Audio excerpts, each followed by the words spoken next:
स्वागत है आपका इस नई वीडियो में। सो फ्रेंड्स, आज का हमारा टॉपिक होने वाला है क्लास 12 फिजिक्स के इंपॉर्टेंट क्वेश्चंस। तो आपको 10 ऐसे इंपॉर्टेंट क्वेश्चन बताए जाने हैं जो बोर्ड एग्जाम में 100% आ सकते हैं। तो जिन लोगों ने अभी तक तैयारी नहीं करी बिल्कुल भी, उनके लिए तो वीडियो बहुत ही अच्छा होने वाला है। बाकी जिन लोगों ने पढ़ रखा है उनके लिए अच्छी बात है, क्योंकि दोबारा ये आप लोग का रिवीजन हो जाएगा। तो स्टार्ट करते हैं हम लोग अपनी वीडियो को जल्दी से पहले क्वेश्चन के साथ। तो देखिए, पहला क्वेश्चन यहाँ पर हमसे कह रहा है कि एक इलेक्ट्रॉन वोल्ट ऊर्जा से क्या अभिप्राय है, ठीक है, इसका मान जूल में ज्ञात कीजिए।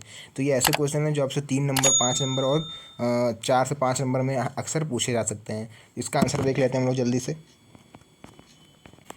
ठीक है। तो देखिए, यहाँ पर कह रहा है हमसे कि इलेक्ट्रॉन वोल्ट का मान हमें किस में ज्ञात करना है, जूल में। तो एक इलेक्ट्रॉन वोल्ट होता क्या है, पहले ये देख लेते हैं हम लोग कि किसी इलेक्ट्रॉन को एक बिंदु से दूसरे बिंदु तक ले जाने में किया गया कार्य एक इलेक्ट्रॉन वोल्ट कहलाता है। मतलब किसी इलेक्ट्रॉन को इस पॉइंट से, मान लीजिए कोई इलेक्ट्रॉन को हम उठा के इस पॉइंट तक ले जा रहे हैं, तो इस बीच जो ये सब कार्य किया गया, मतलब यहाँ से उठा के यहाँ तक ले जाने में जो कार्य किया गया उसको हम लोग बोलते हैं एक इलेक्ट्रॉन वोल्ट, ठीक है। इसके बाद हम लोग देख लेंगे यहाँ पर कि जबकि उन बिंदुओं के बीच 1 वोल्ट का विभवांतर हो, जबकि इन्हीं दोनों पॉइंट के बीच में क्या हो, 1 वोल्ट का विभव लग रहा हो। मतलब यहाँ से कोई बैटरी मान लीजिए जुड़ी हुई है और उसके बीच में 1 वोल्ट केवल कार्य कर रहा है। 1 वोल्ट की कोई बैटरी लगी हो तो इस बिंदु से उठा के इस बिंदु तक पहुँचाने में किया गया कार्य 1 इलेक्ट्रॉन वोल्ट कहलाता है, ठीक है। इसका मान क्या होता है, यहाँ पर देखिए नीचे कि 1 इलेक्ट्रॉन वोल्ट इक्वल टू होता है 1 इलेक्ट्रॉन इंटू 1 वोल्ट। तो 1 इलेक्ट्रॉन में कितने वो होते हैं, एक आवेश में, मतलब 1 कूलॉम क्या होता है, 1.6। 1 इलेक्ट्रॉन की वैल्यू होती है 1.6 इंटू 10⁻⁻19 कूलॉम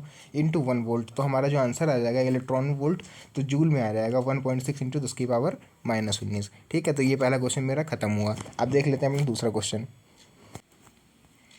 दूसरा क्वेश्चन देखिए, यहाँ पर हमसे पूछ रहा है कि परावैद्युत सामर्थ्य से क्या अभिप्राय है। तो परावैद्युत सामर्थ्य क्या होती है ये देख लेते हैं हम लोग अब, कि किसी परावैद्युत पदार्थ के लिए वह महत्तम वैद्युत क्षेत्र जिसे वह बिना भंजन के सहन कर सकता है, वह हमारा परावैद्युत सामर्थ्य कहलाता है। भंजन मतलब एक तरह से कह सकते हैं अब वह अधिकतम प्रेशर जहाँ पर कोई भी चीज़ पहुँच के टूटने लगती है, तो टूटे ना, इतना प्रेशर यहाँ पर दिया रहा है कि वो चीज़ टूटे ना, टूटने से जस्ट पहले तक जो चीज़ उसको सहन कर सकती है उसी को हम लोग परावैद्युत सामर्थ्य कहते हैं। ऐसा परावैद्युत पदार्थ अगर उसमें वैद्युत क्षेत्र, मैक्सिमम वैद्युत क्षेत्र अप्लाई करें, मैक्सिमम विभव अप्लाई करें, तो बस टूटे ना, एक तरह से भंजन ना हो पाए उसका, तो जितना वो सहन कर सकती है, जितनी उसको सहन करने की कैपेसिटी होती है, वो वही परावैद्युत सामर्थ्य कहलाता है, ठीक है। किसी भी चीज़ को, इलेक्ट्रॉन या वोल्ट को सह लेने की क्षमता को परावैद्युत सामर्थ्य कहा जाता है।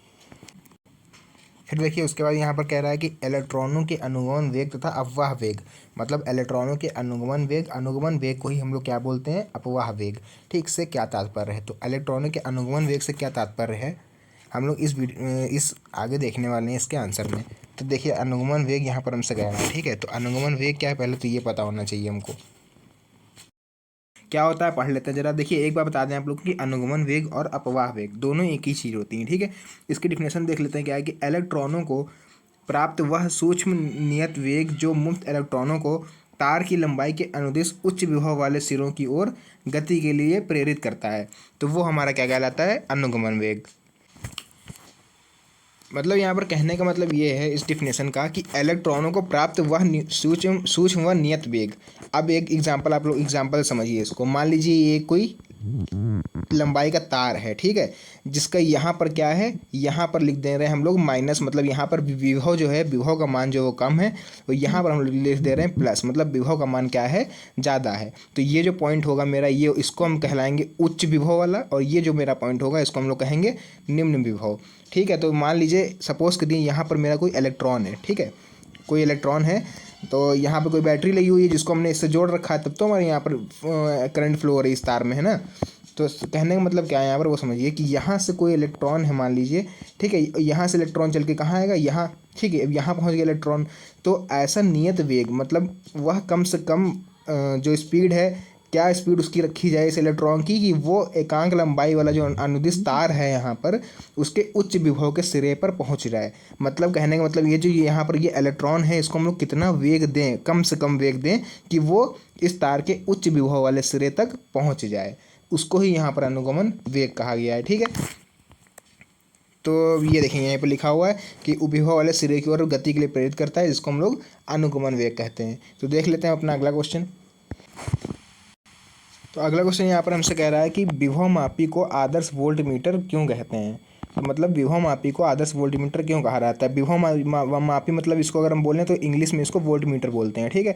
तो वहीं पर यहाँ पर देखिए आधा हिंदी आधा इंग्लिश लिखा गया है, वो आप लोगों को कन्फ्यूज़ करने के लिए दिया रहता है बोर्ड एग्जाम में। तो कन्फ्यूज़ बिल्कुल भी नहीं होना है, एकदम ध्यान से क्वेश्चन को पढ़िए कि विभव मापी को आदर्श वोल्टमीटर क्यों कहते हैं। तो क्यों कहते हैं देखिए ज़रा इसका आंसर, कि विभव मापी में शून्य विक्षेप की स्थिति में सेल से कोई धारा प्रवाहित नहीं होती है। मतलब विभव मापी जो वोल्ट मीटर होता है, अगर उसमें बिल्कुल हम करंट दे ही ना, सीधी सी बात है भैया, जब करंट नहीं देंगे तो वोल्ट मीटर नापेगा क्या? कुछ नहीं नापेगा। तो इसीलिए यहाँ पर लिखा हुआ है कि कोई धारा प्रवाहित नहीं होती है, अर्थात यह अनंत प्रतिरोध के आदर्श को वोल्ट मीटर के तुल्य है, इसलिए इसे हम लोग आदर्श वोल्ट मीटर कहते हैं, ठीक है। तो इनका सिंपल सा फंडा है, सबको जो बेसिक होता है कि हम करंट ही भैया नहीं देंगे तो विभव वोल्ट मीटर नापेगा कहाँ से। उसके बाद है अर्थात यह अनंत प्रतिरोध के आदर्श वोल्ट मीटर के तुल्य है। ये जब तक सर्किट पूरा नहीं कर देते हैं तब तक हमारा करंट का फ्लो नहीं होगा। इसमें कहने का मतलब केवल इतना ही है, ठीक है। इसीलिए हम लोग वोल्ट मीटर को क्या कहते हैं? आदर्श वोल्ट मीटर कहते हैं। एक आइडियल जैसा होना चाहिए वैसा ही होता है वोल्ट मीटर। उसके बाद देखिए यहाँ पर फ्रेंड्स अगला क्वेश्चन हमसे कह रहा है कि एप्सिलॉन नॉट और म्यू नॉट, ठीक। एप्सिलॉन नॉट और म्यू नॉट का हमें यहाँ पर विमीय सूत्र ज्ञात करना है। तो विमीय सूत्र निकालने के लिए सबसे पहले एप्सिलॉन नॉट और म्यू नॉट का हम लोगों ने क्या निकाल लिया, जो यूनिट होती है उसकी 1/c²। तो देखिए यहाँ पर क्या करना है सबसे पहले कि एप्सिलॉन नॉट और म्यू नॉट जो लिखा हुआ है, तो इसका हमें मात्रक पता है 1/c² होता है। तो 1/c², सी की जगह क्या हम लोग लिख सकते हैं LT-1, Q=IT से आप लोग वहाँ निकालेंगे तो LT-1 आएगा। LT-1 का यहाँ पर स्क्वायर कह रहा है, स्क्वायर क्यों लगाया? क्योंकि यहाँ पर भी स्क्वायर लगा हुआ है। तो सी मेरे ये हो गया, स्क्वायर ये हो गया। अब इस स्क्वायर के हम अंदर मल्टीप्लाई कराएंगे पावर के साथ, तो एल की यहाँ पावर कितनी है 1, तो यहाँ पर हो जाएगा +1 और यहाँ पर -2। फिर इसको हम ऊपर लेके आएंगे तो पावर चेंज हो जाएंगी, जैसे साइन चेंज हो जाएंगे, जो प्लस में होंगे वो माइनस में, जो माइनस में होंगे प्लस में। तो अभी अगर हम 2 के अंदर मल्टीप्लाई कराएं अगर अंदर, तो मेरे पास बन के आएगा, देखिएगा ध्यान से, मेरे पास बन के क्या आएगा, ये बन के आएगा अगर हम अभी 2 की मल्टीप्लाई करा रहे हैं तो, ठीक है। जहाँ पर मेरा साइन देखिए यहाँ प्लस में है, यहाँ माइनस में। अब क्या करेंगे हम कि इसको हम ऊपर लेके आएंगे तो साइन चेंज हो जाएंगे, देखिए, ठीक है। इसको अगर हम ऊपर लेके जाएंगे तो साइन चेंज हो जाएंगे। यहाँ जैसे ये +2 है तो यहाँ पर -2, और यहाँ पर -2 है तो यहाँ +2। देख लेते हैं अपना अगला क्वेश्चन तब तक। फिर देखिए उसके बाद अगला क्वेश्चन है मेरा कि नति या नमन कोण। नति कोण अगर कहेगा या फिर नमन कोण कहेगा तो दोनों का मतलब एक ही होता है, ठीक है। नति कोण कहे चाहे नमन कोण कहे, से आप क्या समझते हैं? तो भैया देखिए क्या समझते हैं हम नति कोण की। यहाँ पर आप लोग साइड में हेडिंग डालोगे और इसकी डिफिनेशन लिखना स्टार्ट कर दोगे। क्या होती है डिफिनेशन? कि किसी स्थान पर चुंबकीय याम्योत्तर में स्वतंत्रता पूर्वक लटकी हुई चुंबकीय सुई की अक्ष द्वारा क्षैतिज दिशा से बनाया गया कोण उस स्थान पर नति या नमन कोण कहलाता है। आप लोगों ने इस तरह से पढ़ रखा होगा एक डायग्राम, इस तरह से यहाँ पर होता है ऐसे करके, एक यहाँ पर नति कोण नमन कोण बनता है, अगर आप लोगों ने पढ़ा होगा यहाँ पर इस तरह से। तो वही यहाँ पर नमन कोण की डिफिनेशन केवल लिखनी है, डायग्राम आप लोग को नहीं लिखना है, इसीलिए डायग्राम आप लोग को हम नहीं समझा रहे हैं। तो केवल डिफिनेशन आप लोग यहाँ से यहाँ तक याद कर लीजिएगा। फिर देखिए इसी में हमसे आगे पूछ रहा है कि दिक्पात कोण भैया क्या होता है। तो दिक्पात कोण और नमन कोण ये बहुत ही इंपॉर्टेंट टॉपिक हैं, जो कि 3-3 नंबर में आप लोग से दोनों ये पूछे जा सकते हैं। तो दिक्पात कोण की साइड हेडिंग डाल के सबसे पहले स्टार्टिंग कर देनी है आपको, कोई पृथ्वी तल के किसी स्थान पर चुंबकीय याम्योत्तर एवं भौगोलिक याम्योत्तर के बीच बने कोण को दिक्पात कोण कहते हैं, ठीक है। केवल हेडिंग पूछिए तो केवल हेडिंग ही आप लोग को यहाँ पर लिखनी है। अगर यहाँ पर कह देगा चित्र बनाइए तो आप लोग को यहाँ पर चित्र बनाना पड़ेगा। तो फिलहाल यहाँ पर चित्र पूछा नहीं है, इसलिए हमने आप लोग को चित्र समझाया नहीं। अगर आप लोग को चित्र जानना है तो आप लोग कमेंट में लिख सकते हो, आप लोग को चित्र समझा दिया जाएगा नेक्स्ट वीडियो में। उसके बाद भैया देखिए सबसे इंपॉर्टेंट और सबसे लास्ट क्वेश्चन मेरा है कि भंवर धाराएं बनने का क्या कारण है। अब भंवर धाराएं तो आप लोगों ने पढ़ रखी होंगी, भंवर धाराएं होती क्या हैं, तो उसका कारण क्या है बनने का, ये हम लोग देख लेते हैं कि चुंबकीय फ्लक्स परिवर्तन के कारण उत्पन्न वैद्युत चुंबकीय प्रेरण, ये इसका कारण होता है। जो आप लोगों ने भंवर धाराएं कहाँ पर पढ़ी हैं, आप लोगों ने याद है कुछ, कहाँ पर हम लोगों ने पढ़ा है इसको? भंवर धाराएं हम लोगों ने पढ़ रखी हैं ट्रांसफार्मर में। अगर आप लोगों ने ट्रांसफार्मर थोड़ा टॉपिक ढंग से आप लोगों ने पढ़ा हो वहाँ पर, तो आप लोग को पता होगा कि चुंबकीय फ्लक्स में परिवर्तन होता है जिससे एक EMF जनरेट होता है, वहीं पर ये मेरी क्या होती है, भंवर धाराएं उत्पन्न होती हैं। इसीलिए क्या होता है, क्रोड को हम लोग पट्टलित रखते हैं वहाँ पे। फिलहाल ज़्यादा डिस्कस नहीं करेंगे ट्रांसफार्मर के बारे में। तो फिलहाल आप लोगों को पता होगा कि वहाँ पर चुंबकीय फ्लक्स परिवर्तन के कारण जो चुंबकीय वैद्युत चुंबकीय प्रेरण, एक इलेक्ट्रोमोटिव आप लोग बोल सकते हो प्रेरण जो होता है, वो फोर्स जो जनरेट होता है, उसी से हमें क्या बनती हैं, भंवर धाराएं। तो यही सिंपल सा कारण है, यही आप लोग को लिख देना है। तो उम्मीद करते हैं वीडियो आप लोग को समझ में आई होगी। वीडियो पसंद आई हो तो वीडियो को लाइक और चैनल को सब्सक्राइब करना मत भूलिएगा, क्योंकि आपको इस चैनल पर ऐसी वीडियो परमानेंट मिलती रहती है।